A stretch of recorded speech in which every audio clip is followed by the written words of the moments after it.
Do it for you. Baby, don't forget the floor is yours.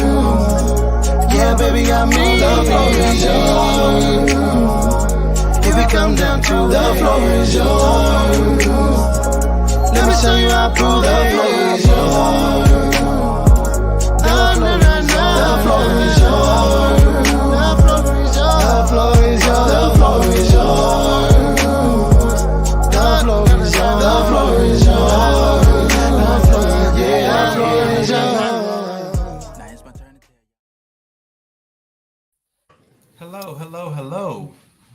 Hello.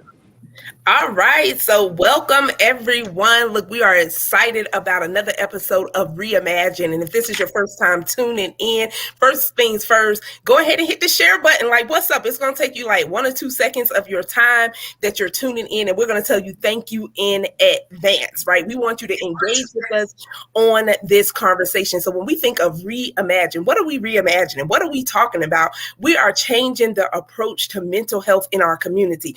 And so what does that look like, right? That looks like getting the mental health conversations, first of all, in your family, in your household, right? And then trickling that out to your workplace and your community, in your churches, normalizing mental health awareness, normalizing the conversations. And so tonight, you all, if you tuned in last week, the conversation was simply amazing. And we have Gerard Ware with us. Gerard, wave. Do something, do something. Hey, welcome. We have Thomas Skeeter here with us. What's up? We have a lady, Stacy Livingston, with us. And then, of course, you got your girl, Carlika, C to Z, right? That's my rap name, y'all, okay? Because everyone's like, your name long. And it is, okay? Carlika Bass Knight Menendez. And so, look, each of our panelists, we're going to give them literally 30 seconds or less to introduce themselves. It's like hot seat. And so who are we coming over to? Thomas Skeeter, we're coming right over to you. Introduce yourself to our audience. How you guys doing? My name is Thomas Skeeter. I'm a licensed clinical professional counselor coming out of the DMV, and I'm just so thankful to be here. Look, that's what I'm talking about, y'all. Stacy, we're over to you. Hello, I am Stacy Livingston out of the Dallas area, and I am currently practicing to be an LPC, a licensed professional counselor. So, congratulations, Gerard Ware. And simply, Gerard, a mental health advocate, passion for the people, community activist, is trying to be all things to all people. Okay, I love it. And of course, Carlika Bass Knight Menendez, yes, all of that. I am a menopause navigator, helping women navigate through the hot flashes and all of the things. So ladies, if you can relate, just drop some fire emojis in the comments. I hope y'all got y'all water, okay, because it's real out here. We don't get confused when we having a hot flash, okay? So if you see me up here start taking off some stuff, it's going to be decent. You over here having a hot flash. Brothers, look. Y'all can probably relate to, because there's something called andropause for y'all too. Look, we got some fire emojis in the chat. Look, we're my fan. Look, I'll be looking for a piece of paper, but you all on tonight, we're talking about mom and dad wounds. I want you all to type wounds in the comments. WOUNDS. Type that in the comments, because some of us are in our 40s. Some of us are in our 30s. Some of us might be in our 60s. And we are still carrying around some of the wounds that happen that we probably don't even know about, right, y'all? Like something that happened to your mama, your grandma, or someone else, and it wasn't even yours, right? And you're wondering, like, why do I maneuver the way that I do? Why do I think the way that I do? And so on tonight, we're having this conversation with this amazing panelist. Look, Lantoinette, she said 50s, right, y'all? It's real. And look, we have the professionals in the building and 2 experts, so I'm sure they see a plethora of people with different things. But I know we're not sitting on the couch or having the conversations over a pair of sneakers that we didn't get, right? Over the birthday party that didn't happen, right? We're talking about some wounds that are deep. So put in the comments, like, are you still carrying a wound that is so deep? It may not even been 10 years from now. It could have literally been something like last month where you're going something in your marriage, relationships. What does that wound look like? And because we're a transparent panel as well, I'm sure on tonight, we're going to share some of our wounds that we had to overcome and not just Band-Aid up, right? You know, they got that newer Band-Aid stuff. Like, we just used to have a little regular brown Band-Aids, call it a day, little plastic ones. Now they got liquid Band-Aids and liquid stitch and all of these different things, right? But we're not here to just stitch up the wounds, because stitches can break. And then we have people bleeding on each other from generation to generation. And so tonight, mom and dad wounds. Gerard, what's up? Yeah. So at the end of, if you watched this last week, we've talked about this show is called Reimagine. And the reason we called it that is we wanted to change our approach, how we deal with mental health in our community. And one of the things we wanted to do is give people some insight on what it would be like if you was to go into and see one of these professionals, you know, Stacy or Thomas. Sometimes what keeps people from visiting, you know, is the resources, the access, things, but sometimes it's just a little bit of fear. So we thought, like, let's get these professionals on here and let them really pour into you, let you show how human they are, how personable they are, and how willing and ready they are to help. So that's part of what Reimagining is doing. But at the end of last week, Thomas dropped the gem to us at the end, and we didn't have a lot of time to talk about it, but he talked about those mommy and daddy wounds and how left unchecked, how they can make it literally impossible for you to have a meaningful relationship, you know. So for me, that's why I want us to start, you know, the mommy and daddy wounds, and maybe Thomas can kind of lead us into that discussion. Yeah, well, first of all, Gerard, thank you very much for that setup, and Carlika and Stacy. It's always an honor just to get with like-minded people really wanting to do good for our families and our communities. So last week when we talked about the mommy and daddy wound, that was an extension of what we talked about in terms of attachment theory and people's different attachment styles. And so there's a term that I want to share with the group and with our audience tonight. It's called emotional mirroring. Emotional mirroring. And so as we are birthed into families, every family has what's called a different behavioral language, And what happens is there was a study that was done where they took infants and their parents and they sat them in a room where they had a one-on-one session. And initially, the parent was very attentive to the child's needs. They were very in tune with the child. And the name of the experiment for everybody, if you go on YouTube, it's called the still face experiment. Then what would happen is the parent would turn their back to the child. And then when they refocused on the child, Gerard, they would be emotionless. And then what you would see is the infant, Carlika, would do everything they could to try to engage the parent. And the parent would not respond. So after about maybe 3 or 4 minutes of these attempts, the infants would get very agitated and upset. Like, why aren't you paying attention to me? Why aren't you, meeting my needs? Why aren't you trying to engage with me? They would get to the point where they would be inconsolable in terms of their emotional cues. Then what would happen is the parents would turn their back, or the parent, the mom or the dad, and then they would return and be back attentive to the child. And then immediately the child would be soothed. And the reason why the study was done was to show parents the importance of being able to be emotionally present for their children. So now fast forward to today, I mean, we have more distractions in terms of how we interact with people than ever before. Now, I can speak for myself. I'm 40 years old, even though I know I don't look it. But I come from a family where we would get together for meals and things like that, even though my parents worked. But we had multi-generational interaction where after school, I could go home to a grandparent who was there and fully present. And that made a really big difference in terms of not only my emotional regulation, but just in the confidence that I had that somebody was there to care for me. And like right now, a lot of our families are suffering. Number one, because now we're in blended family situations where we have multiple behavioral languages that are in conflict with each other. And then these devices are a big time distraction, Oh, yeah. big time Oh, distraction. yeah. And so, like, I never forget, I could always tell the care that children were getting, like when I did an aftercare, because I would see how the parents greeted them. And I had some parents that would come into the aftercare, they would get down on the same level as the children, come hug them. Okay, when we get in the car, tell me about your day. Then I would have other parents who wouldn't look up from their cell phones. Come on, get your stuff. Let's go to the car. Now, let me ask the panel, which group do you feel like had the most behavioral challenges in aftercare? And it was always the ones that were ignored, the ones that where their needs weren't being met. Absolutely. And so one of the things that we can begin to do, and I'm going to say this again, this is free. This does not cost anything. We can become more emotionally present for the people in our families. And it works up and down the generational scale. So we have what's called vulnerable people in the generational scale. That's adults over the age of 65, and that's young people under the age of about 15. And so both of those groups of people are vulnerable. And so the people who are in the middle within the family system, they have to be able to meet the needs of both of those ranges for healthy family functioning to take place. Wow, that is amazing. So y'all see me looking down, like, because I'm over here writing some notes and stuff. Because Thomas, before you even saying, I was like, we have to be emotionally present. And you're absolutely correct. I worked in the school system, and so that the way some people greet it, and then even as a teacher, you have the kids that, like, teachers, you're more than just that. Some of us were the emotional connection and bridge between those kids. So when they was, or some, and we see it even now with adults, when you think of that emotional being present, right?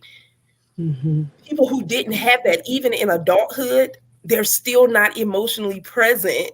Well, and I want to say this. So a majority of my practice is working with teachers, and people don't realize that due to COVID, we lost 16 months of socialization for young people. And now the term teacher doesn't cover all the things that teachers are expected to do, because teachers are expected to be social workers. They're expected to do the academic responsibilities. And then, like Carlika was saying, they're also expected to do the emotional connecting. And what ends up happening is that's overwhelming for one source. And it's like that is too many pulls on one resource. Yeah. So one of the things that we have to do, and Gerard, this is why I say it's vitally important, is not only do we have to be connected again as a family system, but we have to take back some of that responsibility. Yeah. Because right now we're sending these children out the door and they're not emotionally prepared to get through life. And then we're expecting the teachers to perform miracles for 6 hours a day. And it's an unbalanced situation. Yeah. And it's a common thing. I know a lot of teachers. My cousin Katrina, she's on now. She's at Thomas. You're correct. She's an educator. And just thinking about the amount of time that kids spend at the school, you know, that's just the regular curriculum. Then if you throw sports and other things in there, they're literally 10, 12 hours a day in the hands of educators in some form or fashion. Then 2 or 3 hours at home, it's time to go to bed and wake up and start it all over again. But I'm thinking about kind of feeding from last week and the mind of a man that provides. And there's this mindset that I'm providing there, physically there, but emotionally unavailable for the kids. And whether it's because of those extenuating or external circumstances, or what, can you a little bit just talk about how you would advise one of your clients? Like, well, one of the things that's happening with this generation, Gerard, is that we are changing from a parent-centered family system to a child-centered family system. So if you think about generations in the past, the role of the children was to be seen and not heard. The role of the children to be seen and not heard. Now the children get a voice, but they don't have a vote. And so what happens is, as we shift to a parent-centered, from a parent-centered family system to a child-centered family system, the needs of the children have to be met, because now the parents are so engaged in terms of socialization for them. When I grew up, you could go outside and have free play from whatever time in the morning when you were out of school. You probably had to come back and check in at lunchtime. And then remember, for all of us, be home by the time the lights is on. And we had to negotiate so many different relationships. We had to negotiate time and space. We had to know where to go, what was safe, what was not safe. I mean, there were so many different things that it improved our executive functioning. And with the children today, because of technology, because of different elements, they don't have that free play element. So what happens is now the parents, the guardians, or the caretakers have to take a more active role in their development, because now they are thrust into their socialization patterns. Whereas before, in my generation, if dad came home from work, he could sit in the chair, get the big piece of chicken, maybe say hi to everybody, and then that's it. Now the expectation has shifted because it's more of a child-centered engagement. The fathers also have to provide some level of emotional support, but they have to be able to pull from something. And in a lot of instances, you can't pour from an empty cup. So we have to find ways for our own adults to get the feel that they need, so they can give from overflow and not from deficit. That's good. That's good. Stacy, what's your thoughts? I'm just taking it all in, writing notes and good stuff. It reminds me, and just to piggyback off of what Thomas said, it reminds me of a book that I read by Dr. Bruce Perry, and it's called The Boy Who Was Raised as a Dog. Amazing. That's a great book. That is a great book. And it was one of the stories where I forgot his name. Oh my goodness! But it was a little boy that had murdered two girls in Chicago. He murdered the girls. Well, they went back, and he went to prison, and Dr. Perry went in because he was the criminal psychologist, and he went and interviewed the boy, and found out that as a child, the boy was neglected emotionally. Found out that the mother was mentally kind of mentally impaired, and she would leave him in the crib as a baby and take his little brother out and engage with him, take the brother out. She didn't know any better. She'd leave him in the crib with the bottle, and they said that he would cry and cry and cry, and eventually he stopped because he wasn't getting the nurturing that he needed. And so by the time he was about 4, when his dad, of course, was a provider, his dad went out to work. He didn't have time to see what the mom was doing. And, he took care of the family. But the boy started acting really strange at about 4 years old. But at that time, his emotions were already stunted. He had already developed what I believe the antisocial personality disorder. And it's just amazing the difference, because his brother was normal functioning, right? As an adult, had a family, and kids, and then he, on the other hand, at 14 years old, murdered 2 little girls just because they got mad at him, and they didn't say hi to him in the elevator, and he was in prison. So it just that really resonated with me, that story did, because it is so important that as babies, even as babies, they need nurturing. They need that. You can't, they need nurturing, they need care, they need love, so we can develop those emotions.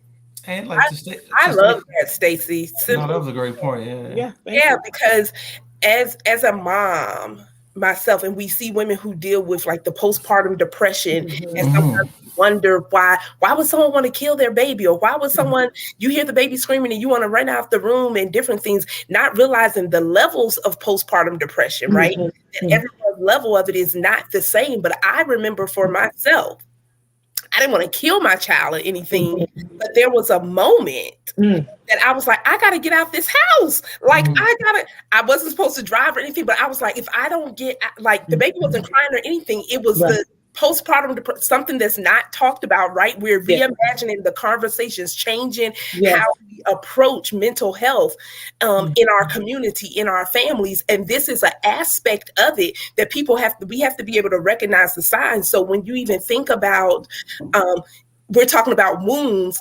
WOUNDS, but even in the womb, and mother, for what we're carrying, there are babies and moms that have such a disconnection at a couple of days old, where the mother is like, okay, I don't want to touch him, I don't want to do, I don't want to hug him, I don't want to do anything. And we see that as we grow up. So that was a very, very good point. Well, and to talk about it like in terms of a behavioral intervention.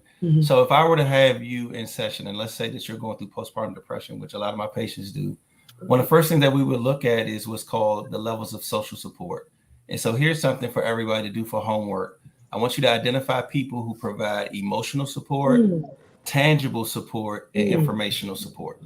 So emotional support is the outlets that you need to do that, just to be able to share your emotions, talk about how you're feeling.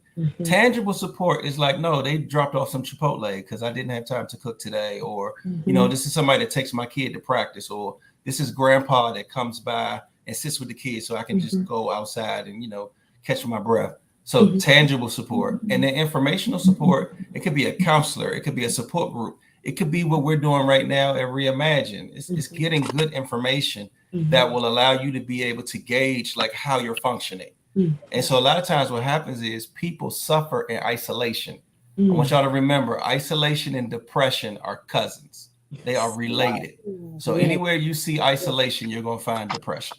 Okay. Thomas, you better quit preaching up here tonight. You understand me? No, you were here last week. I told you you'll get barbershop or boardroom from me. If y'all not getting, look, if y'all have not shared this broadcast out yet, because we see some comments, Gentle Park is like, this is good, right? And we want you all to actually, y'all don't get scared because he said homework, right?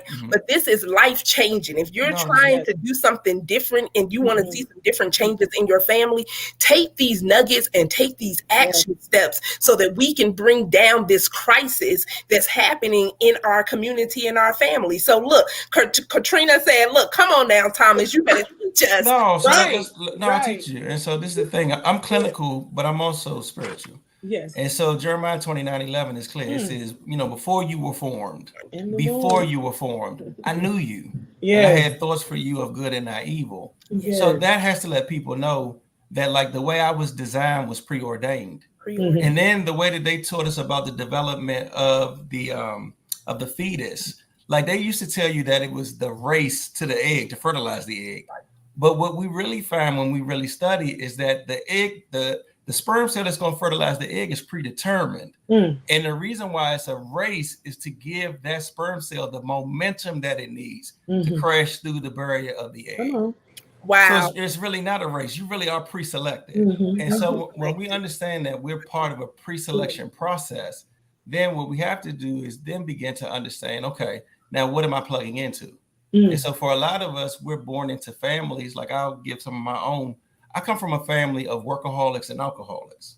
So what happens is the way that we deal with stress is either we work our way through it or we drink our way through it. And so like there was no counseling. Like we'll go to church on Sundays, but in terms of like real coping, it's workaholic or alcoholic. And what ends up happening is we then can only get to certain levels of intimacy in our relationships because what we find is comfort in being away. Whether it's allowing the disassociation of drinking or the disassociating of working. Okay. Ooh, I love that. No, I mean, it's real. And so what ends up happening is because those are our behavioral patterns, now like we have to reset it. So like for me, I'm one of the leaders in terms of the males in my family now. And so I do very subtle things. Like when we have family outings, family barbecues, I make sure that the men part of the team cleaning up. And it's like, that's all the men up and down the generational thing. Like the women can't do all the work no more. Like we're not making the women cook for Thanksgiving. Like we're going to put in money, we're going to cater. Because guess what? Now all the ladies in my house, they work. So it's a day off for them. That don't mean they got a slave in the kitchen. Come on now. And it's like, I had to reset that.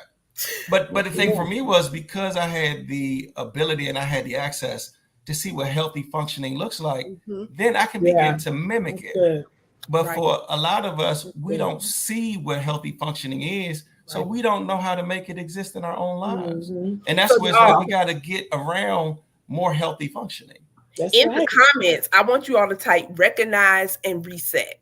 Because I think that's a problem too. A lot of people we don't even recognize. And like I said, even on a spiritual level, the same way when we go to the doctor and they ask us about our family medical history, you all knowing your family's spiritual history is vital to the levels and how you're going to break the generational curses and receive the generational blessings, right? And so recognize and reset, because some of us don't even recognize the patterns, normalize the patterns that aren't serving us anymore. And so now because we've normalized that, it's like, oh, well, it's normal for us to be workaholics. It's normal for us to be addicted to the grind. It's normal for us to be addicted when we have 5 or 6 people in our family or more. The males females going to jail. It's normal for only 1 or 2 people to get a degree, or 5 or 10 drop out of high school, right? And so Yentl said this is blessing her because her and her son deal with some mental issues. Yentl,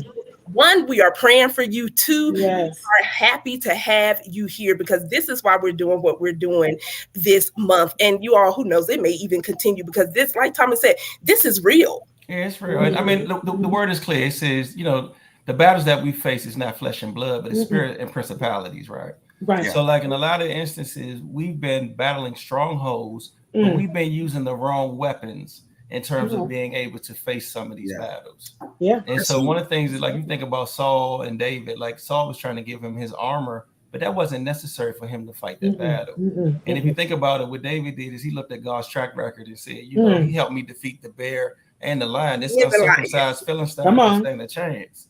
And so what we have to understand is that in our lives, there's the ability for us to go get 3 smooth stones, right? But the 3 smooth stones, first of all, is being able to utilize faith and to be able to utilize our family spirituality, but then also understand that that's not where it ends in terms of healthy functioning. That's just one facet of it. We also have to look at what our family history is and like how we deal with mental health challenges. Because in a lot of instances, we've had undiagnosed PTSD, we've had undiagnosed ADD, we've had undiagnosed bipolar disorder. And what we did is normalize it and really just lock the people away.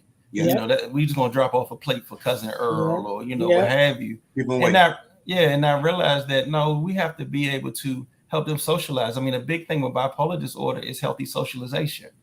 And it's like a lot of times when people are getting medicated with that disorder, once they start to feel better, they will deny that they have it. And then that leads to them becoming what's called medicinally non-compliant, meaning like they don't take the dosage of medicine at the time they're diagnosed. And what happens then, they have a brain chemistry issue where they become unbalanced. And that unbalance is what leads to hypermania or manic depression. And so we have to be able to really understand those things and then be able to gauge. It's like, Gerard, if I'm checking in with you and me and you are relatives, and you feel safe to tell me things when you're not judged, you can always say, Thomas, today was an unmanageable day. And I would be able to say to you, okay, how many unmanageable days have you had in a row? And if you say, okay, no, 17, okay, cool, we got to do some interventions.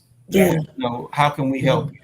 But it's like what happens a lot of times with us, we're so used to judging the people in our families that are struggling. And a lot of people end up suffering in silence. So you got me thinking about what you said earlier about how depression and isolation are cousins. They related. Yes, they are. Right. So related. I'm thinking about how can you talk about how to discern when, because I think there are times where it's appropriate to isolate yourself for whatever reason.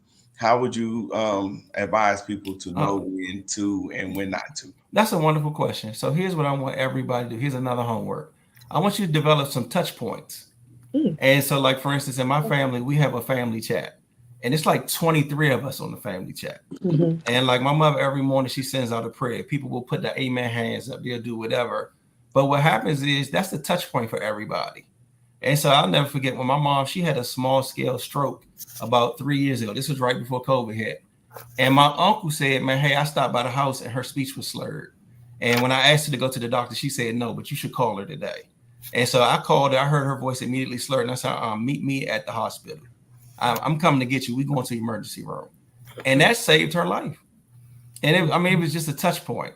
So we have to get back to touch points in terms of managing our family unit. And Gerard, if I call you and you say, no, hey, Skeet, look, I'm cool, but I just need a couple of days to be by myself. It's like, okay, no problem. Look, just circle back when you come back up for air and let me know everything's okay.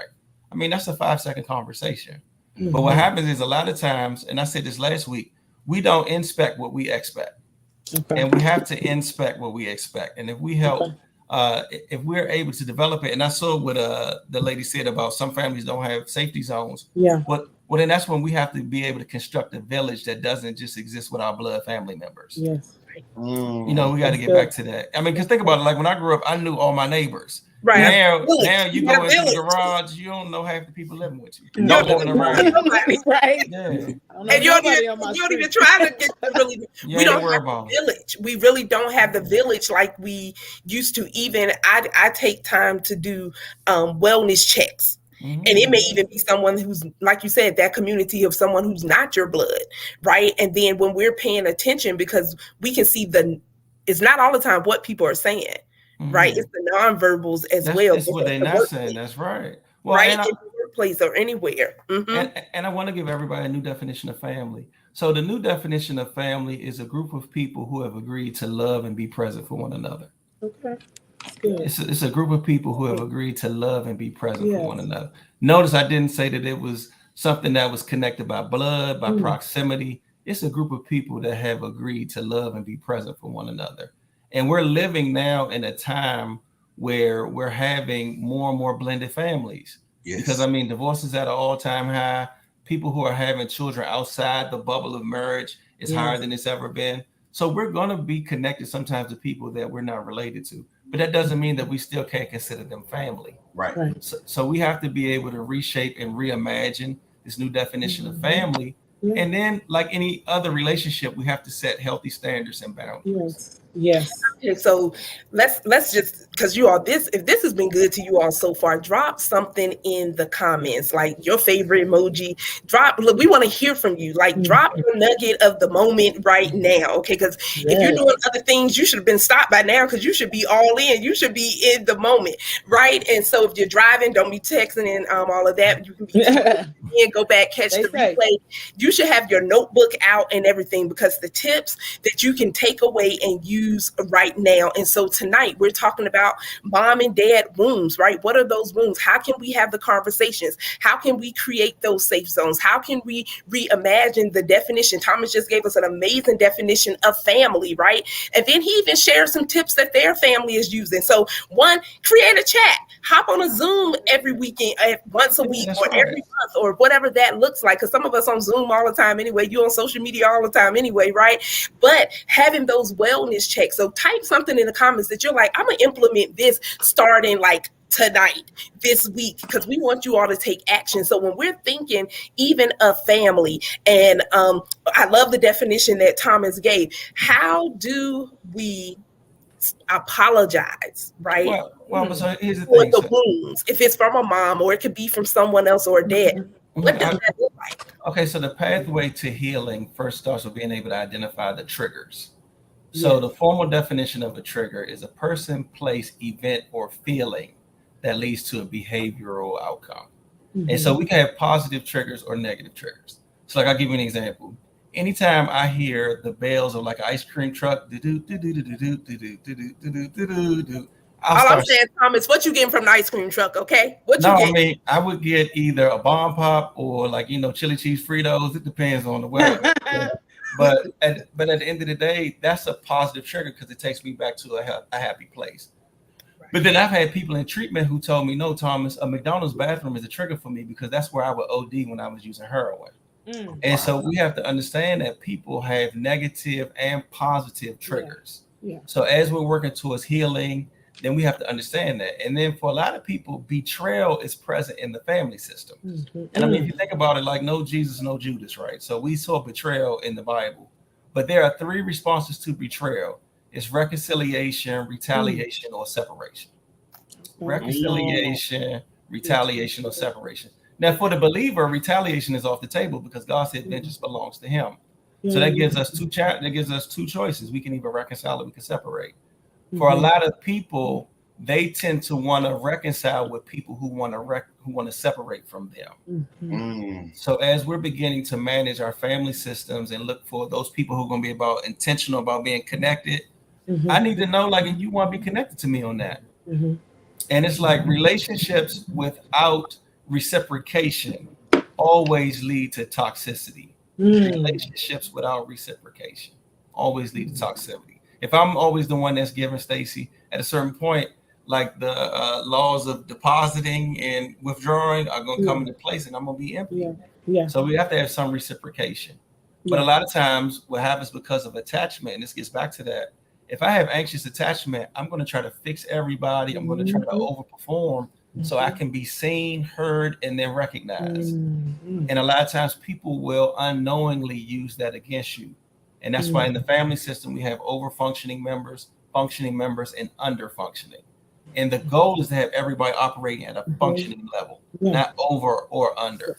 Because if you over function for an extended period of time, that leads to burnout, physical disease in the body, emotional distress. And if you under function, what that leads to is depression, not being able to live out your purpose, and basically just taking up God's space. That's good. Whoa. Wow.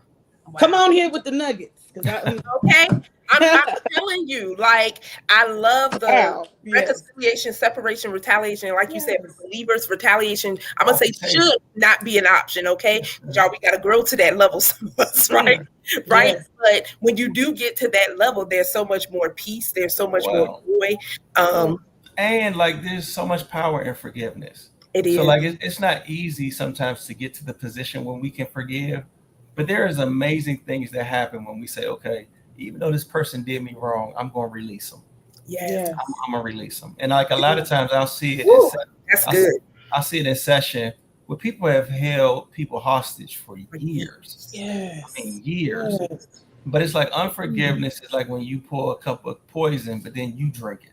And so what ends up happening is you just get bound by unforgiveness. Yes. And so we have to find ways to validate our feelings and say, hey, Gerard, even though you did me wrong, like let's say I gave you that money for that car payment and you never paid me back. At the end of the day, I gotta remove myself from being an offense from you.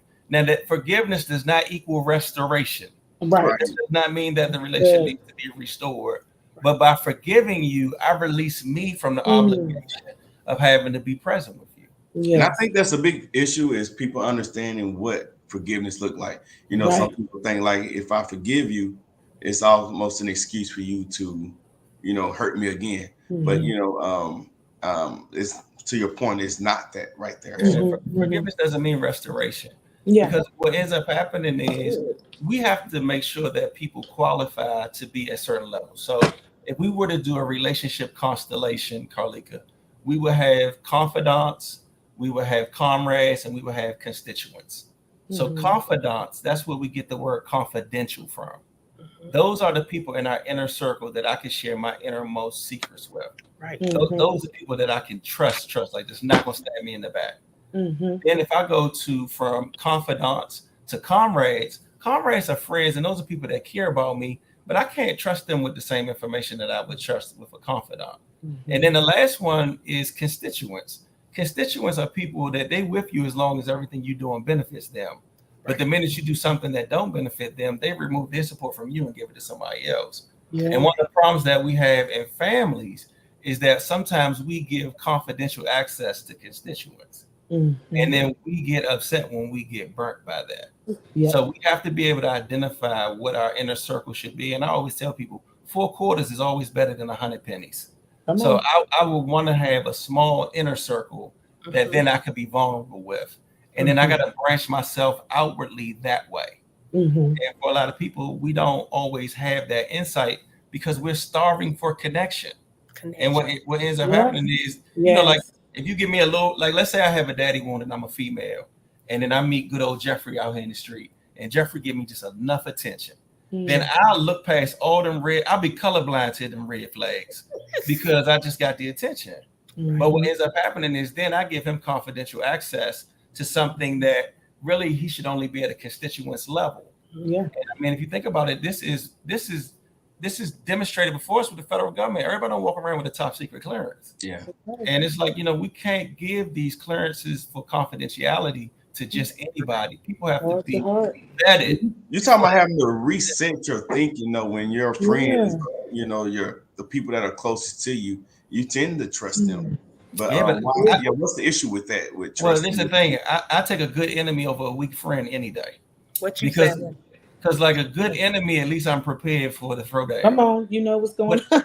I know where you stand, okay? Like with a weak friend, I'm having an expectation of trust, intimacy, you know, like reciprocation.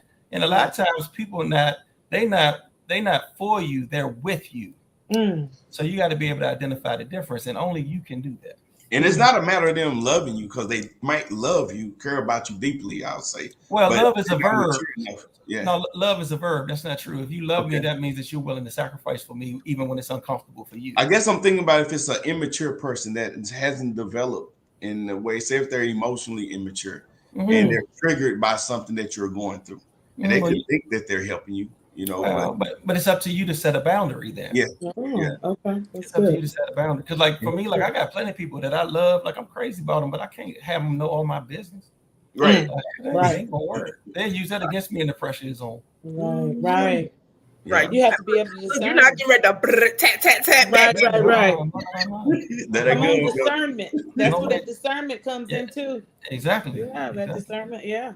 Well, and see, a lot of times as we're going through these things, and this gets back to emotional regulation, when we're emotionally vulnerable for connection, it attracts predators.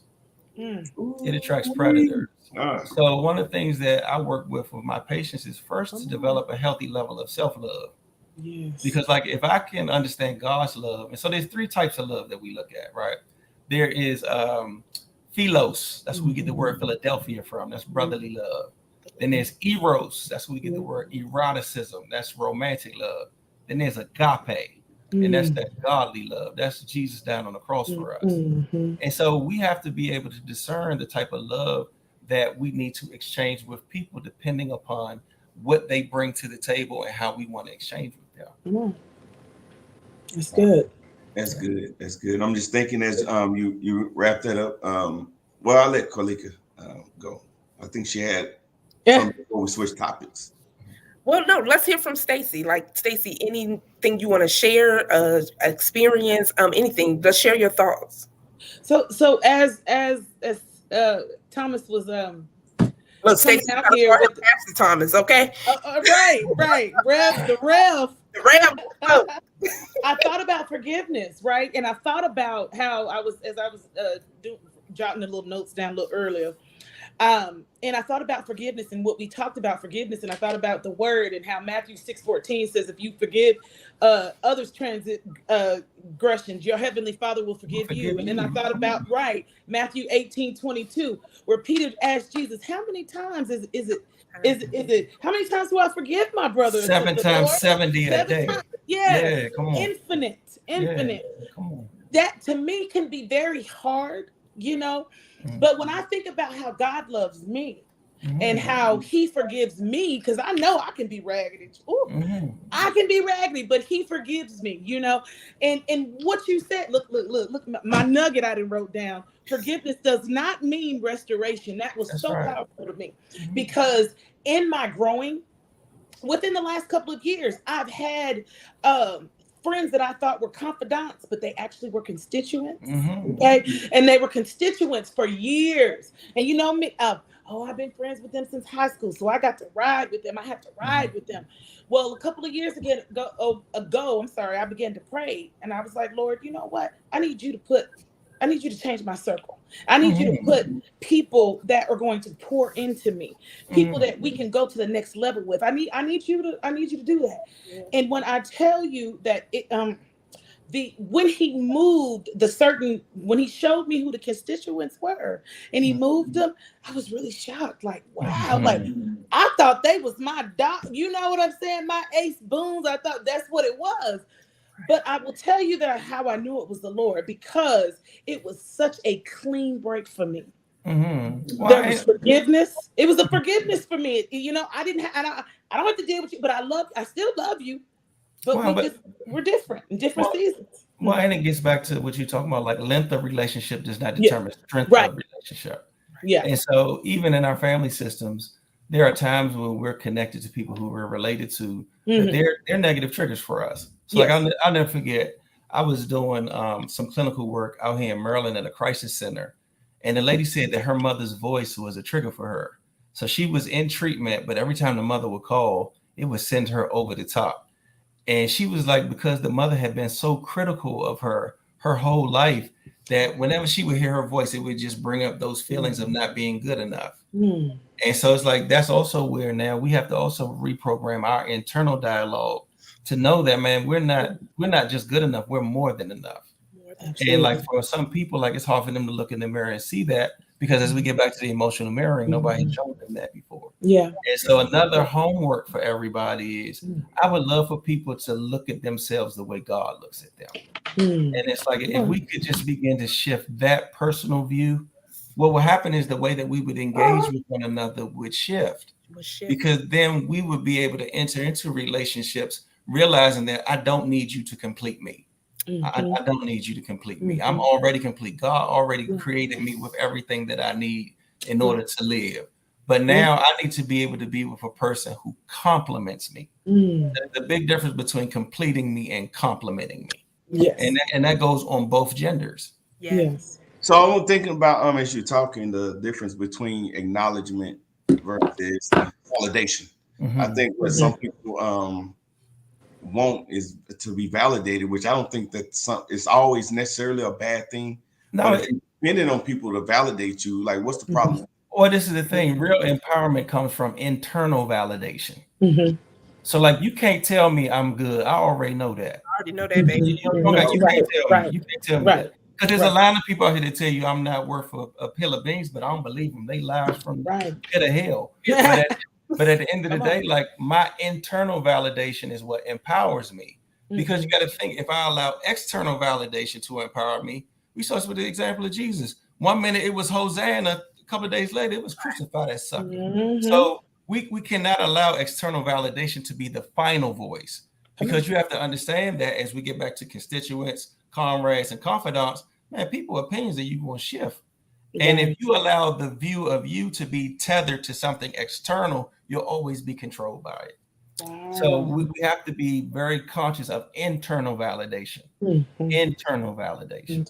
So thinking about, and just continue from that, Father's Day just passed, and a lot of conversations I had where fathers don't get the acknowledgement that fathers get. And would you say the same thing about the word acknowledgement? Or well, but this is the thing, it's two different roles. So the role of the mother primarily is nurturing. The role of the father is serving.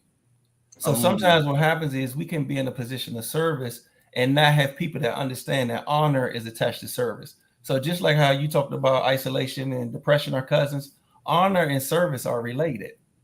There's honor in serving. So like for me, I have Father's Day. My children can't serve me the way that I can. I'm too good at that. So yeah, they can give me some gifts and all that stuff. But at the end of the day, like really, I just want honor. And you honor me 365, not on the third Sunday of June. Yeah. So we got to understand how to connect service with honor. Now, on Mother's Day, it's no competition. Man, it's the heartbeat of the mother that sets our anxiety level in the womb. So remember, we talked about wombs and wombs, right?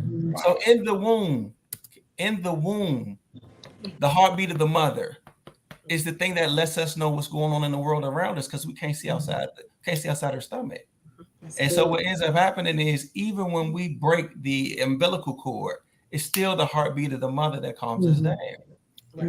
That's where all of that comes from. I love that.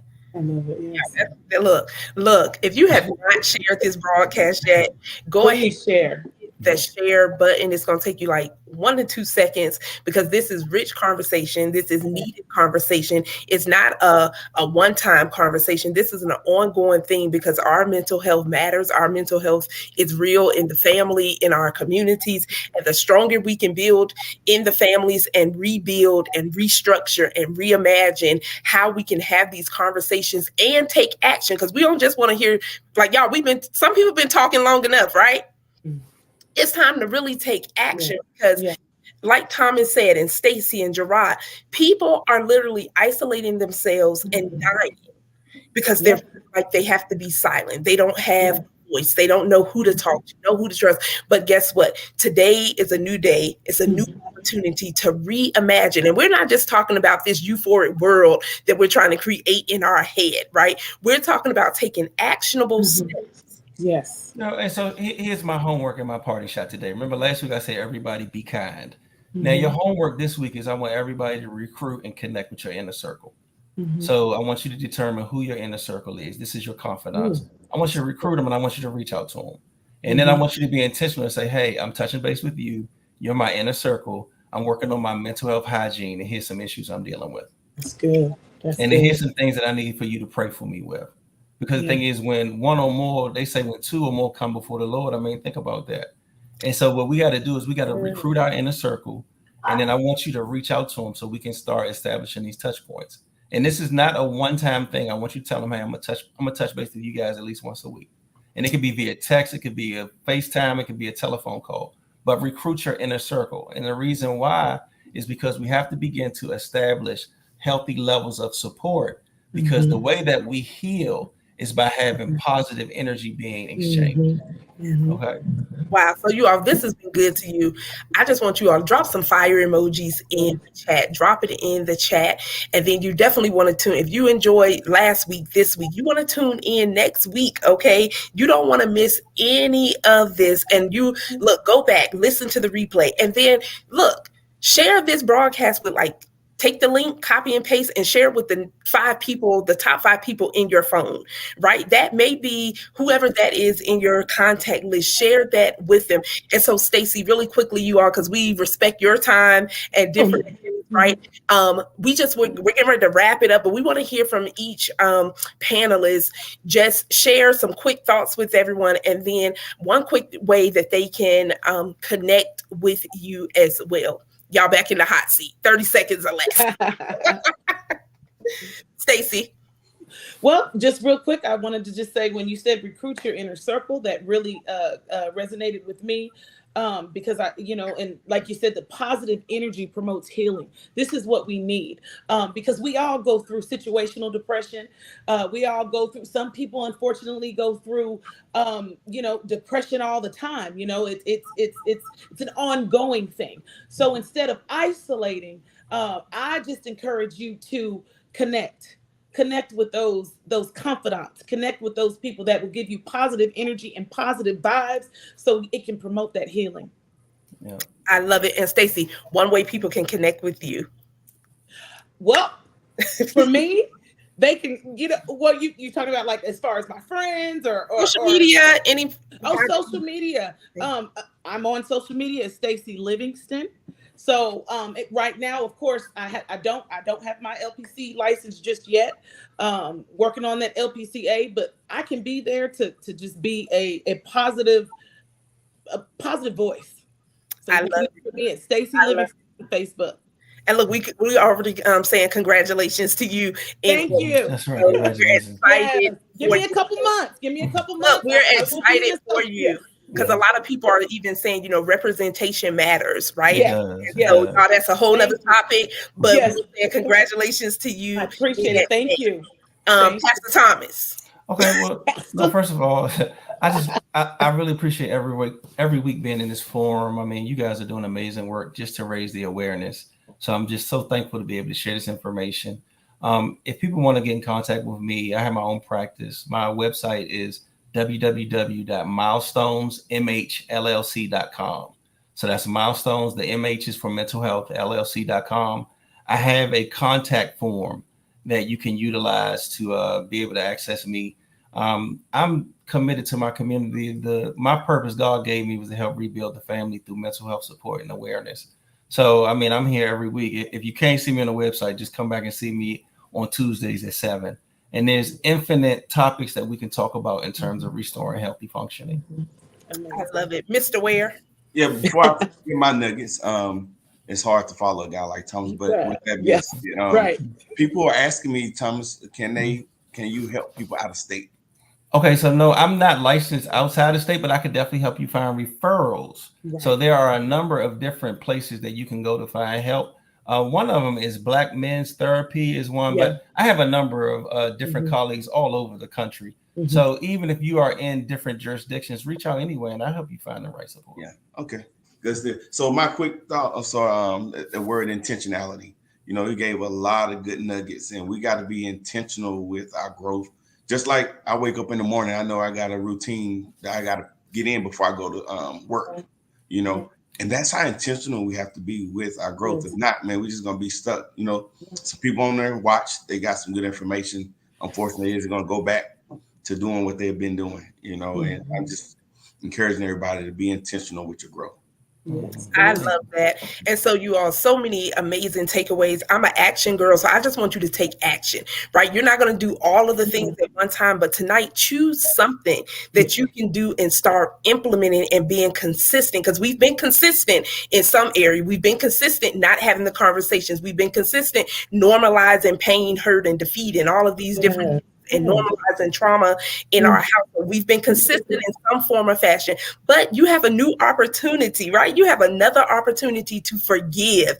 I'm telling you, Thomas, when you said that, because that's my thing right there, it will do some good through your whole body, y'all. I'm talking about your cellular level. Forgiving will change your life. Getting counseling will change your life, but you have to take the actions. And as the Bible says, we are renewing our minds daily. So this is not a one and done. So look, we say thank you. Reimagine. Look, reimagine your family structure being different. Reimagine your children's lives being different. Reimagine us taking some steps together in the home, in our communities, rebuilding and breaking up those foundations that the fallow grounds that need to be broken up, planning something more solid. And so look, thank you all for tuning in. Once again, if you have not shared, make sure you share. Go ahead and share. Don't keep all this goodness to yourself. You don't know what someone else is needing, and then be an expectation that something amazing is happening in you, through you, and for you and your community and your family. And so until next Tuesday, join us again, 7 p.m. Eastern Standard Time, 5 p.m. Mountain Time, 6 p.m. Central Standard Time, and all the other ones, you got to figure that out on your own. Look, but you all be blessed. Understand we are praying for you as well as you embark on this newness, this journey to push forward and do something different. We're changing the approach to mental health in our community. And who does that start with? You better go ahead and point to yourself. It starts with me. It starts with me. And so you all be blessed, and we'll see you next week. Make sure you share this broadcast. Peace, y'all. Peace. Loved it. 1, 2,